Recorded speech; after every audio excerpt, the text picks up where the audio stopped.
সকালে ব্রেকফাস্ট হোক কিংবা বিকেলের টিফিন যে কোনো সময়ের জন্য কিন্তু এই খাবারটা দারুণ জমে যায়। তো আজকে না তাই আমরা ভাবছিলাম যে সকালে ব্রেকফাস্টে আজকে এই খাবারটা বানাবো। তো তার জন্য দেখো এখানে যে সবজিগুলো দরকার সেগুলো আমরা কেটে নিয়েছি। তো সবজির মধ্যে এখানে নেওয়া হয়েছিল আলু, গাজর, বিনস, পেঁয়াজ কুচি, টমেটো কুচি, কাঁচা লঙ্কা, আর ফোড়নের জন্য নেওয়া হয়েছিল কারি পাতা আর সাথে কিছুটা বাদাম।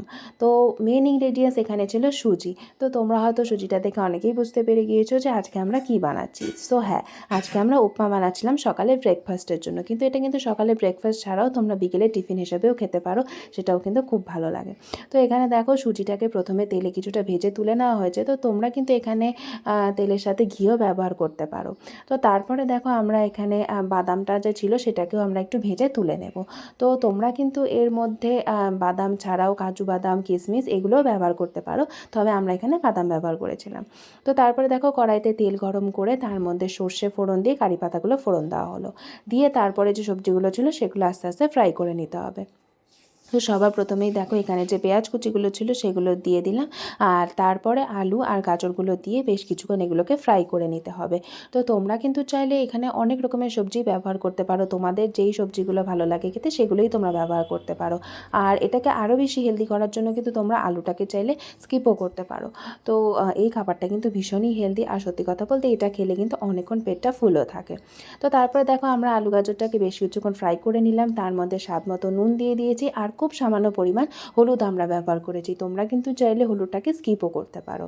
তো তারপরে দেখো হলুদ লবণ দিয়ে আলু গাজরটাকে বেশ কিছুক্ষণ ফ্রাই করে নিয়ে তার মধ্যে বাকি সবজিগুলো দিয়ে দেওয়া হলো, যেমন বিনস, টমেটো, কাঁচা লঙ্কা কুচি, এগুলো দিয়ে বেশ কিছুক্ষণ ফ্রাই করে নিয়ে তারপরে আমরা যে সুজিটা ছিল সেই সুজিটা দিয়ে দেবো, দিয়ে এটাকে অল্প কিছুক্ষণ ফ্রাই করে নিয়ে তার মধ্যে যতটুকু পরিমাণ জলের দরকার ততটুকু জল দিয়ে দিতে হবে, কারণ এটা তো একটু ঝরঝরে প্রকৃতির হয়, তাই খুব বেশি জল দেওয়ারও দরকার পড়বে না।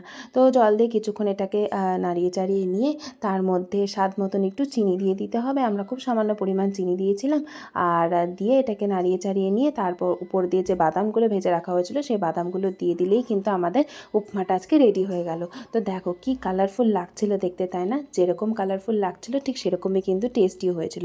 দেখো কি সুন্দর ঝরঝরে হয়ে গিয়েছে, আর ভীষণই টেস্টি হয়ে গিয়েছিলো। আর আমার তো এটা দেখেই ভীষণ ভালো লাগছিলো, কি সুন্দর কালারফুল লাগছে দেখতে। তোমরা কিন্তু চাইলে এর মধ্যে আরও অনেক রকম সবজি ব্যবহার করতে পারো যেগুলো তোমাদের ভালো লাগে খেতে। এটা কিন্তু ভীষণ হেলদিও প্লাস টেস্টিও, আর প্লাস তোমাকে কিন্তু অনেকক্ষণ এটা ফুলও রাখবে। তো দেখো আমাদের এটা তো রেডি হয়ে গিয়েছে, তো আমি এখন এটাকেই এনজয় করব। তোমাদের ভিডিওটা কেমন লাগলো কমেন্টে অবশ্যই জানিও, আর যদি ভালো লেগে থাকে তাহলে লাইক কমেন্ট করতে একদম ভুলো না।